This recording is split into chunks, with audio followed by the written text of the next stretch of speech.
Hello and welcome to food મંત્ર by Surabhi Vasa.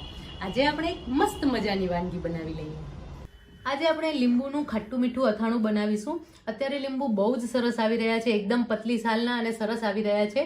અને અત્યારે લીંબુની સિઝન છે કે જે અથાણા બનાવવા માટે એકદમ પરફેક્ટ લીંબુ અત્યારે આવતા હોય છે. તો આ લીંબુ અત્યારે મેં 250 ગ્રામ લીંબુ લીધેલા છે. તમે જોઈ શકો છો કે એની જે છાલ પતલી હોય ને એવી છાલ પસંદ કરવાની છે. તમે આમ દબાવશો ને તો એકદમ સરસ રીતે સોફ્ટલી લીંબુ દબાઈ જશે અને એવા લીંબુને પસંદ કરવાના છે. અને ક્યાંય પણ કાંઈ દાગો ન હોય એવા સરસ લીંબુ આપણે પસંદ કરવાના છે લીંબુનું અથાણું બનાવવા માટે. અને આ અથાણું જે બનશે એની ખાસ વાત એ છે કે આ અથાણું આપણે ઇન્સ્ટન્ટ બનાવવાનું છે, એકદમ ફટાફટ તૈયાર થઈ જશે. નહીં તો લીંબુનું અથાણું બનાવવું હોય તો લગભગ 15 દિવસ સુધી લીંબુને આથવા દેવા પડે છે અને પછી એમાંથી અથાણું બનતું હોય છે. પણ જ્યારે આપણે લીંબુને આથીએ છીએ ત્યારે જો પ્રોપર એમાં મીઠું અને એડ નથી કરેલું હોતું તો એ લીંબુમાં ફૂગ પણ આવી જતી હોય છે. પણ જ્યારે આ અથાણું તમે બનાવશો તો આવા કોઈ જ પ્રોબ્લેમ તમને નહીં નડે. તો એના માટે આપણે સૌથી પહેલાં લીંબુના કટકા કરી લેવાના છે. આવી રીતે એના કટકા કરીશું અને વચ્ચેનો જે ભાગ છે ને આ સફેદ ભાગ એ કાઢી નાખવાનો છે, એટલે એની સાથે એના બીજ પણ નીકળી જશે. એટલે આ રીતે આપણે લીંબુને એના બીજ કાઢી અને આવી રીતે ટુકડા કરી લેવાના છે. આવા એક લીંબુમાંથી 8 ટુકડા કરવાના છે. અને ઘણા લોકોને એવું થતું હોય છે કે જ્યારે ઇન્સ્ટન્ટ અથાણું બનાવે ને ત્યારે અથાણું બનાવતી વખતે એની છાલ જે છે એ પછી કડક થઈ જતી હોય છે અને કડક રહી જતી હોય છે. પણ આજે આપણે જે રીતથી લીંબુનું અથાણું બનાવશું એનાથી એની છાલ જરા પણ કડક નહીં થઈ જાય, એકદમ સરસ સોફ્ટ રહેશે અને લીંબુની છાલ પણ સરસ ચડી જશે અને એની કડવાશ પણ નહીં લાગે તમને. તો આ રીતે આપણે બધા જ લીંબુના કટકા કરી લેવાના છે. વચ્ચેનો ભાગ કાઢી એનો બીજનો ભાગ કાઢી અને આવી રીતે આપણે ટુકડા કરી લેવાના છે. તો બધા જ લીંબુના આપણે આવા ટુકડા કરી લઈશું. લીંબુના બીજ મેં કાઢી લીધા છે અને આવી રીતે એના ટુકડા કરી લીધા છે. હવે આ જે લીંબુ તૈયાર થયા છે એને આપણે એક બાઉલમાં લઈ લઈશું.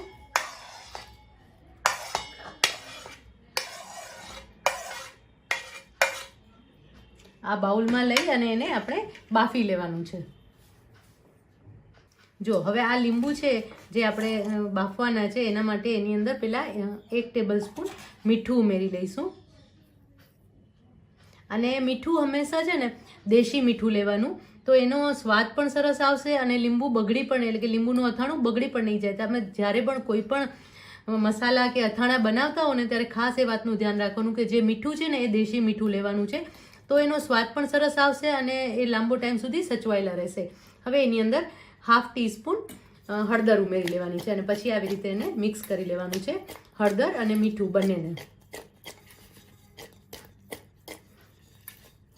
સરસ રીતે મિક્સ કરી લેવાનું છે. હવે આ કુકર લઈ અને કુકરમાં પાણી ઉમેરી દઈશું. આ જે લીંબુ છે એને આપણે વરારે બાફવાના છે, એટલા માટે આ પાણી ઉમેરી અને એની અંદર આ આપણો વાટકો મૂકી દઈશું અને એને ઉપરથી ઢાંકી લઈશું.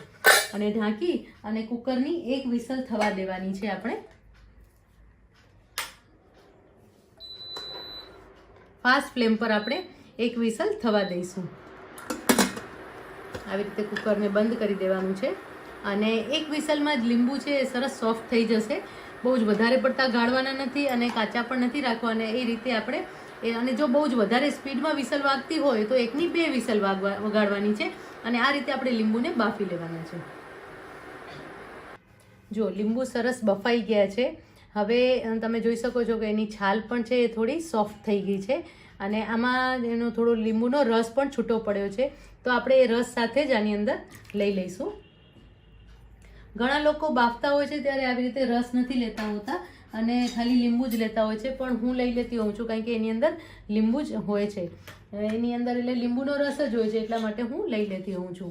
હવે એની અંદર આપણે ખાંડ ઉમેરી દઈશું. અત્યારે જ્યારે મિશ્રણ ગરમ હોય ત્યારે જ એની અંદર ખાંડ ઉમેરીશું. હવે 250 ગ્રામ આપણે લીંબુ લીધા હતા એની સામે 350 ગ્રામ આપણે ખાંડ ઉમેરી લઈશું. તો એની ઉપર આપણે ખાંડ ઉમેરી દઈશું. ખાંડ ઉમેરી અને એને મિક્સ કરી લેવાનું છે. અને આ રીતે ગેસ ઉપર એને હમણાં નથી મૂકવાનું, એને પહેલાં હલાવતા રહેવાનું છે અને એની ખાંડ અડધી ઓગળી જાય ત્યાં સુધી આપણે એને હલાવતા રહેવાનું છે. જો ખાંડનું પાણી છૂટવા લાગ્યું છે અને મિશ્રણ ગરમ છે એટલે ખાંડ એકદમ ઝડપથી ઓગળી જાય છે. હલાવતા રહીશું આપણે.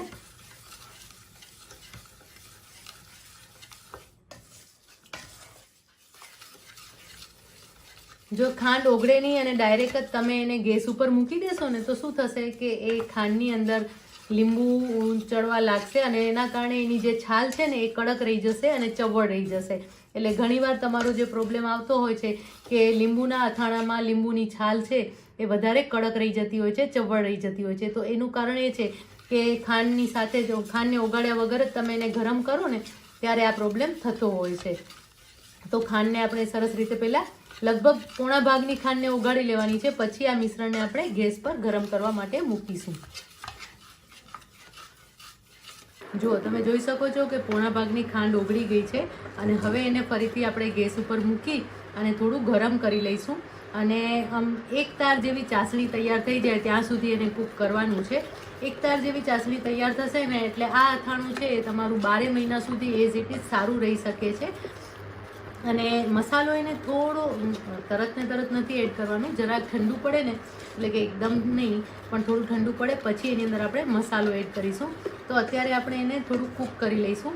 અને કૂક કરતા હોઈએ ત્યારે એની અંદર આપણે એક તજનો ટુકડો ઉમેરીશું, 2 લવિંગ અને 3 થી 4 મરી ઉમેરી લેવાના છે. જો આ તમને ગમે તો ઉમેરી શકો છો અથવા અવોઇડ પણ કરી શકો છો. અને એની સાથે અડધી ચમચી જેટલો જીરું છે જેને હાથેથી મસળી અને ઉમેરી લેવાનું છે. અને હવે આ મિશ્રણને 2 થી 3 મિનિટ સુધી ગરમ થવા દઈશું જેથી કરીને ખાંડ બધી જ ઓગળી જાય અને જે લીંબુના છોડિયા છે એકદમ સરસ રીતે ઉપર આવી જશે. એટલે કે આ જે લીંબુ છે એ સરસ ઉપર આવી જશે, તરવા લાગશે. એટલે એની છાલ પણ સરસ રીતે કૂક થઈ ગઈ હશે. આમ તો આપણે બાફી જ લીધા છે એટલે એની છાલ સરસ કૂક થઈ જ ગઈ હશે, પણ એને ગરમ કરવાથી પણ સરસ રીતે તૈયાર થઈ જાય છે. હવે એને આપણે 2 થી 3 મિનિટ માટે કૂક કરી લેવાનું છે. જો હવે ચેક કરી લઈએ. એક તાર જેવી ચાસણી તૈયાર થઈ ગઈ છે. હાથમાં ચાસણી રહી અને જરાક ઠંડી પડે ને પછી એને આવી રીતે ચેક કરીશું. જો છે ને એક તારની ચાસણી તૈયાર થાય છે ને, આવી ચાસણી તૈયાર થયેલી હશે ને તો તમારો જે અથાણું છે એ બગડશે નહીં અને એકદમ સરસ રહેશે. હવે આ મિશ્રણ છે, આ અથાણું છે એનું જે મિશ્રણ છે એ સરસ તૈયાર થઈ ગયું છે. હવે આની અંદર મસાલો ઉમેરવાનું છે, લાલ મરચું પાવડર ઉમેરવાનું છે. પણ આ મિશ્રણ થોડું ઠંડુ પડે ને કે એની વરાળ નીકળવાની બંધ થઈ જાય ને પછી આપણે એની અંદર મસાલો ઉમેરીશું, જેના કારણે એનો કલર એકદમ સરસ રહેશે. જો ગરમમાં જ તમે ઉમેરી લેશો ને તો એવું થશે કે જે મરચું પાવડર છે એનો કલર ડાર્ક થઈ જશે, સામળો થઈ જશે અને તમારું અથાણું જે છે એ હમણાં નહીં પણ 2-3 મહિના પછી એકદમ કાળું પડી ગયું હોય એવું તમને લાગે છે. તો એના માટે અત્યારે આપણે આ મિશ્રણને હવે ઠંડુ થવા દઈશું. જો તમે જોઈ શકો છો કે મિશ્રણ છે એ સરસ ઠંડુ થઈ ગયું છે અને થીક પણ સરસ થઈ ગયું છે. હવે એની અંદર આપણે મસાલો ઉમેરી લઈશું, એટલે કે લાલ મરચું પાવડર અને મેથીનો મસાલો ઉમેરી લેવાનો છે. હવે એની અંદર આપણે 2 ટેબલસ્પૂન મેથીનો મસાલો ઉમેરીશું. મેથીનો મસાલો ઘરે કેવી રીતે બનાવવો તો એની જે રીત છે એ મેં અગાઉ આપેલી છે, તો એનો વિડીયો તમે જોઈ અને મેથીનો મસાલો ઘરે બનાવી શકો છો. એકદમ સરસ મેથીનો મસાલો ઘરે તૈયાર થતો હોય છે. અને એની સાથે લાલ મરચું પાવડર ઉમેરીશું. કાશ્મીરી લાલ મરચું પાવડર આપણે 2 થી 2.5 ચમચી જેટલો ઉમેરી લઈશું. અને હવે આ જે મિશ્રણ છે એને સરસ રીતે મિક્સ કરી લઈશું. આમ તો આપણે મીઠું પહેલાં ઉમેરેલું હતું, આમ છતાં પણ લગભગ ½ ટીસ્પૂન જેટલું મીઠું ફરીથી અત્યારે ઉમેરી લઈશું.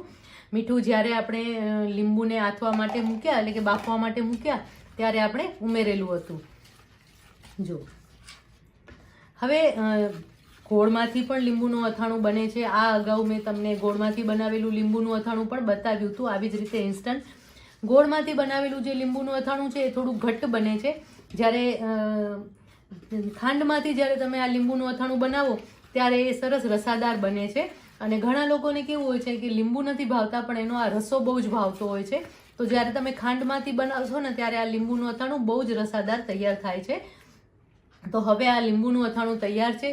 આપણે એને હજી એકદમ સરસ ઠંડુ કરી અને પછી એરટાઇટ કન્ટેનરમાં એટલે કે એરટાઇટ કાચની બરણીમાં ભરી લેવાનું છે અને તમે આખું વર્ષ સુધી એને સ્ટોર કરી શકો છો અને ખાઈ શકો છો. તો લીંબુનું અથાણું તૈયાર છે. આપણે એને સર્વ કરી લઈએ. મસ્ત મજાની લીંબુની ચટણી તૈયાર છે, એને સર્વ કરી લઈએ.